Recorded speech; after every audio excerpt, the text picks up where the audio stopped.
Ngayong episode ay lilibutin natin ang sikat na kalsada na dinarayo na mga kagaya kong naghahanap ng kakaibang adventure.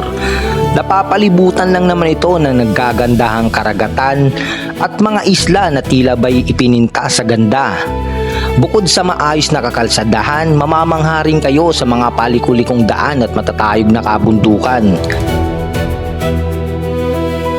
Idagdag mo pa ang pagtawid sa iconic na Sula Bridge, pagbisita sa Cagraray Eco Energy Park ang paborito ng mga adventure seekers. Kaya kung naghahanap kayo ng susunod na destinasyon para mag-camping o maligo sa karagatan, tara, samahan niyo ako sa panibago nating adventure.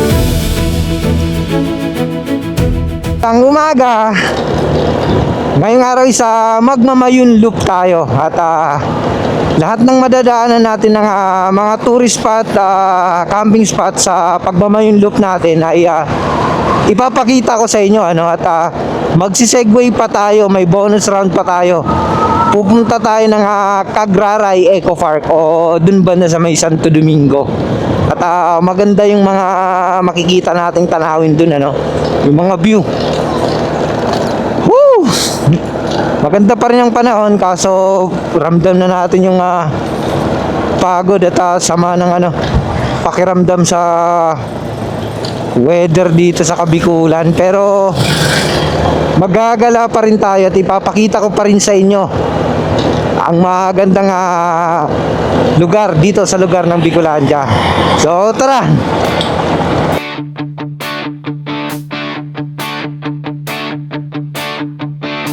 Maagang gising, helmet, susi. Alright. Bali itong dinadaanan natin, ito yung kasama to sa dadaanan nyo pag Magmamayun Loop kayo. Ang tagos natin nito is sa Tabaco City. At liliko tayo, pagdating ng Tabaco is kakanan tayo, tutumbukin naman natin yung papuntang Legazpi. Pero bago tayo makarating doon is ang madadaanan nyo dito is yung pinagcampingan natin, yung Hamtik. Ito yung Masaraga. Isa napakaraming campsite dyan. At bandang unahan yun yung pinagcampingan ni John Pax na may full na mura din. Then sa unahan lang din isa madadaanan natin yung Mayon Skyline. At sa bandang unahan naman ilista nyo na para kasi magkakatabi lang yun Nandun naman yung Vera Falls na kung saan isa napaganda ng falls na yun Isa yun sa pinakamagandang falls dito sa Bicol. At mura yung entrance doon 20 pesos lang yung entrance doon. So mamaya ituturo ko sa inyo kung saan papasok o saan kayo hihinto pag pupunta kayo doon At isama nyo na rin sa gagawin yung itinerary. Alright, total maaga pa naman. Dadaanan natin itong Mayon Skyline. Dito tayo kakanan. Let's go! Ayan, pag makita nyo na yan, yung si Magayon, yung statwa ni Magayon, yung babae, kakanan na kayo dito. No. Tanong natin kung pwede. Mukhang Tanong natin. Sir, magandang umaga. Pwede po pumunta sa Mayon? Sarado po sir, kasi naka-alert level 3 po yung Mayon. Ayun, yan lang. Pero gusto nyo picture dito sir. Dito na lang sir, sige po. Tabi mo na lang yun. Salamat. So, yun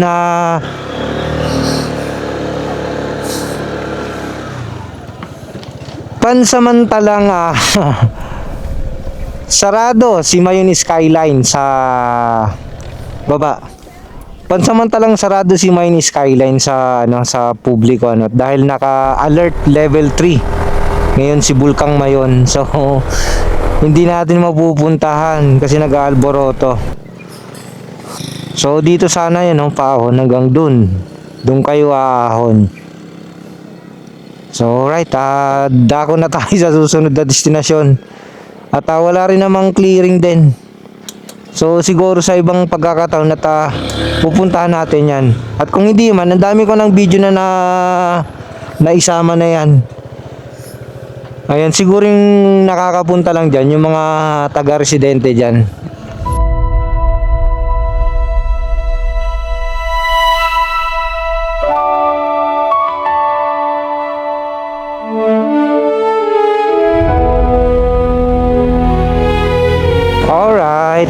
nasa Tabaco City na tayo at simula rito, pag diniretso mo, matatanaw mo dyan yung Tabaco International Seaport.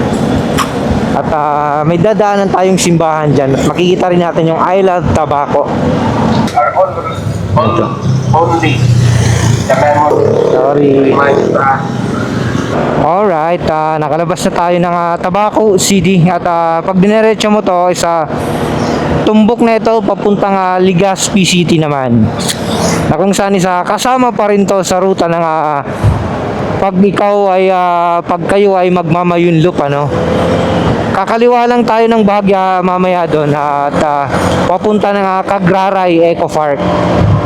Alright, pipihit lang tayo ng konti dito sa ating Mayunlop, ano. At dadaanan natin yung Cagraray Eco Park kasi sayang din naman at konti lang naman yung idadagdag yung kilometrahe sa kapag kayo magmamayunlop, ano. Dito sa kakanan tayo, pero pwede naman dumaan doon, pero mas malapit dito sa amin kasi banda dito tayo galing ng Ligaw kaya dito tayo dadaan at para makaiwas na rin tayo ng main road. Alright, let's go. At dito sa maganda na yung mga kakalsadahan nating madadaanan, ano.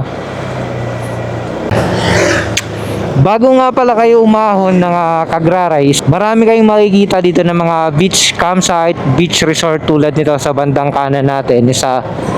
Nandyan, pwede rin kayong mag-camp dyan, maligo.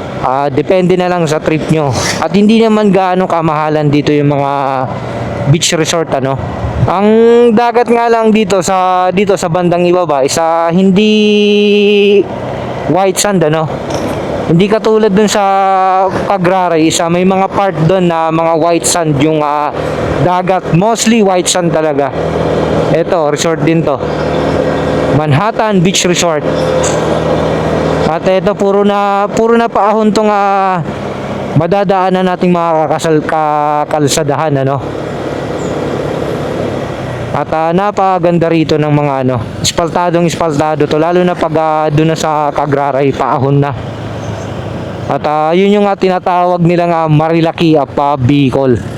So sana walang nagbabanking ngayon doon at Sunday asahan na natin na meron dito na na hindi umuulan. Yun, sabi ko sa inyo, yun yung mga maraming buhay banking dito Doon yung magsusuperman sa sa Cagraray. Yun yung yung main character dito sa Cagraray. Sila yung mga main character. Bukod sa bike race na Mayunlop, at dito rin ginaganap yung ultra marathon. Ayan, wow, sana all strong. Nakakamiss tumakbo. Malamang Cagraray yung nito. Cagraray yung ang tindi nun kung Cagraray yung nila finishing. Kasi puro paahon na to Sir, 100 kilometer. Grabe. 75 years old, nag-ultra. Ito, matarik to. Ayan, matarik na pakurba. Gapang siugis.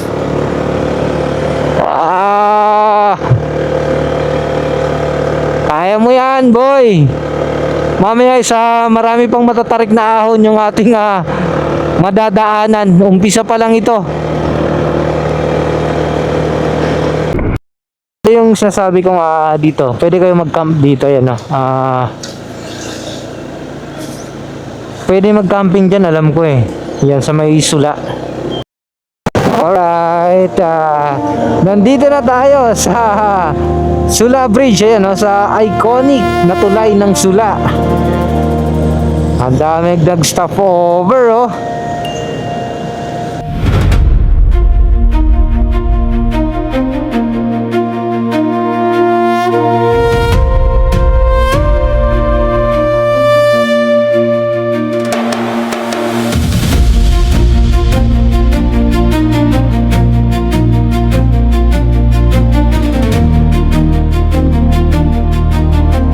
Dito na siguro tayo mag-almusal. Dito kailangan napakaganda mag-almusal dito. Para tayo. Ayan. So right, pagdadaan kayo dito ng Sula, may magandang kainan dito kay ate, ano? Hindi naman gano'ng kamahalan, pero ito yung makikita yung view. Ano yung palaisdaan, dagat na yun dyan sa unahan. So chibog muna tayo. Alright, diretso na tayo sa Cagraray Eco Park. At nabusog tayo sa napakasarap na pagkain dyan sa kainan. Sir, thank you. At yung mga barkong lumubog hindi pa rin tinanggal, ano? Ganda talaga ng Sula. At simula dito sa tulay ng Sula Bridge puro ahon na ang ating madadaanan. Grabe itong mga nag-ultramarathon. Hindi biro. Nice, sir, ang lakas. Hindi biro ang ruta nila bukod sa ultramarathon yung ginagawa nila puro ahon na to, puro na assault simula kanina hanggang dun sa dulo sa Cagraray yung nila finish line. Grabe na sikog, sir. Pag ganyan pinupulikat na. At tinanong ko kanina si tatay, grabe si tatay, 75 years old, 100 kilometers ultramarathon. Ang dami niyang inuusan na mga bata-bata pa, Grabe, sana magawa natin yan, yung 100 kilometers ultramarathon. Wow, grabe, di ko alam kung hanggang saan yung kalsada na yan. Tingnan natin.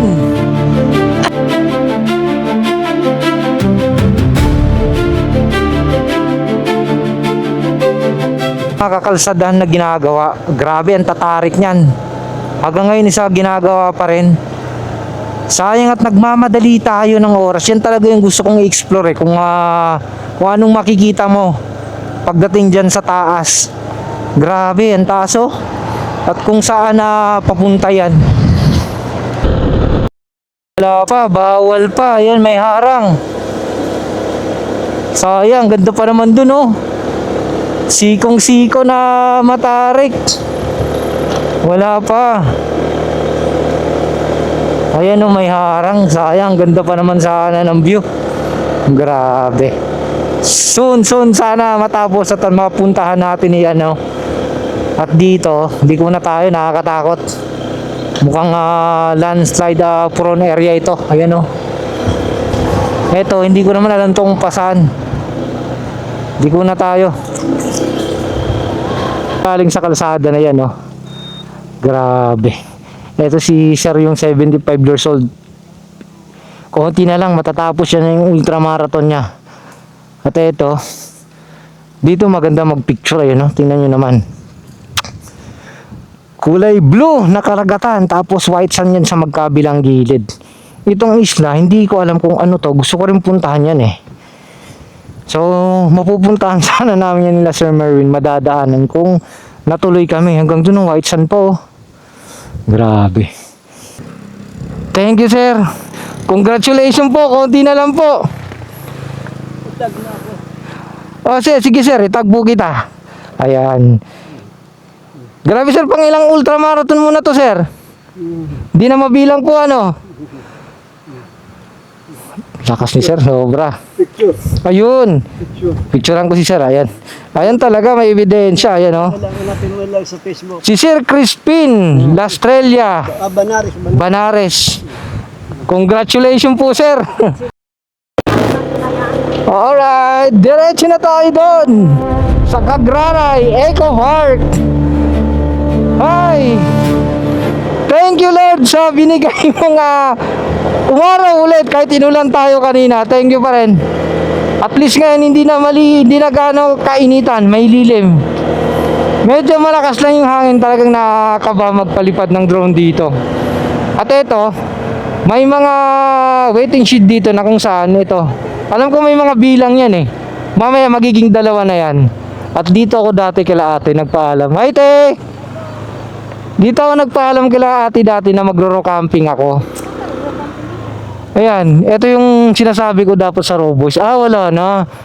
Pwede mag-camping dyan dati, kaso matataas na yung talahib, tapos pwede dun sa taas. At ang background mo, yung mga isla na yun na white sand, yung mga napakaraming pulo. At kung wala naman kayong tubig, is dito kayo kala ate. Pwede kayong manghiram ng tubig, napakabait niyan. At ilaw, papahiramin kayo niyan. Bahala na kayong magbigay kay ate, ano. At hindi naman siya naniningil. Ito, napakagandang kalsada din ito. Napakaganda ng scenery. Parang ano siya, sawa. Sa paliko-liko. At may mga ahon pa tayo dito. May ahonin pa tayong matatarik. Woohoo! Nadaanan natin isa, tapos biglang naging dalawa. Di ko lang sure sa kasunod kung magiging tatlo pa. Kita nyo naman, tanaw na natin yung karagatan dito. Yung kulay asul na karagatan ng Bisibis.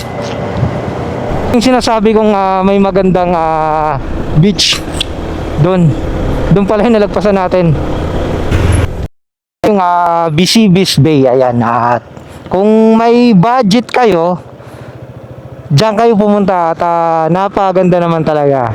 Kumbaga, sa madaling salita, hindi siya vegetarian friendly, para siya sa may mga pera.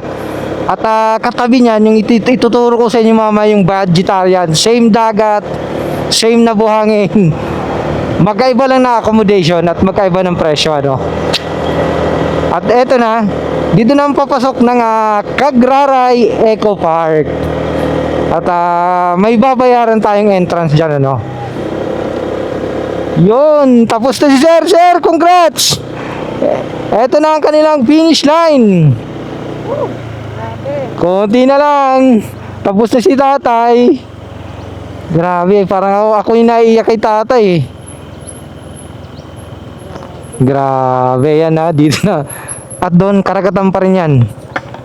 Cagraray. Entrance, doon na lang sir. Hinto, para ano. Alright. Baba. Ayan, ay grabe, lakas ni nanay oh. Grabe oh, talo ka pa ni nanay. May mga senior, grabe, nalakas ng senior dito. Sobra.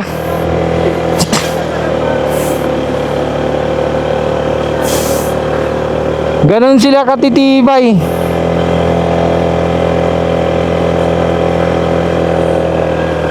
Susundan nyo lang itong kakalsadahan, ikot lang. At hindi naman kayo mawawala. Ito. Simbahan. May view deck dito, ayan o, ayan.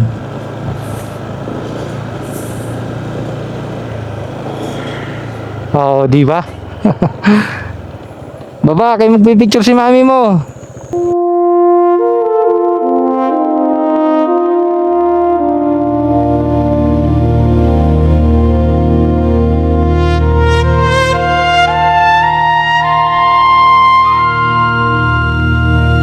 Ito na yung pinakadulo ng Cagraray Eco Park, na kung saan may napakagandang simbahan. At pagdating mo naman dito, tanong mo na dito yung dagat sa unahan. Hindi lang siya white sand, pero napakaganda ng rock formation, no? Parang nakar. Grabe yung parang sarap mag-rock row camping kasama ang rowboy. Sayang lang, ano. Alam ko dito yun eh.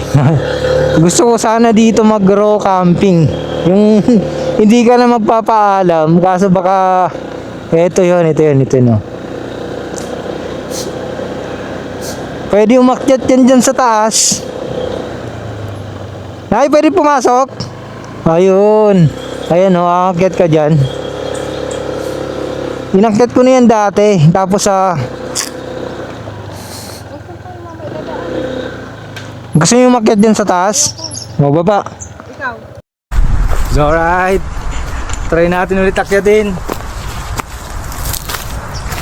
Mataas din to, tsaka ang nakakatakot dito. Itong ano, sobrang kitid ng ano, saktong isang tao lang talaga. Ayun o. Isang tao lang yung makakadaan. Parang sarap nga mag-pitch dito ng tent, oh. Yung maliit lang, yung single lang. Hindi ko lang alam kung ano to dati. Parang palaruan to dati, parang zipline o may mga tawid-tawid dyan. Ang hirap pag hindi na naman tayo nakakapag mountaineering. Parang na-activate na naman yung fear of height ko. Nakakatakot dito yun, ano na yung mga lamat na yung mga ano. Sabi tayo yung mga lamat yung hagdanan. Wow, nangigilig na naman yung aking tuhod. Ha.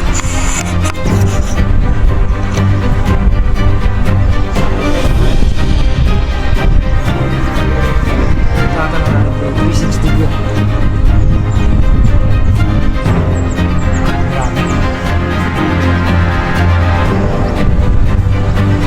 Gumagalaw. Woo!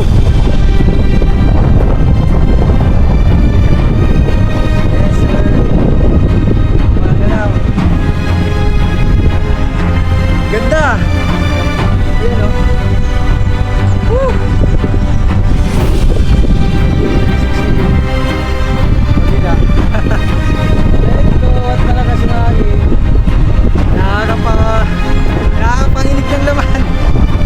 Woo! Solid! Let's go!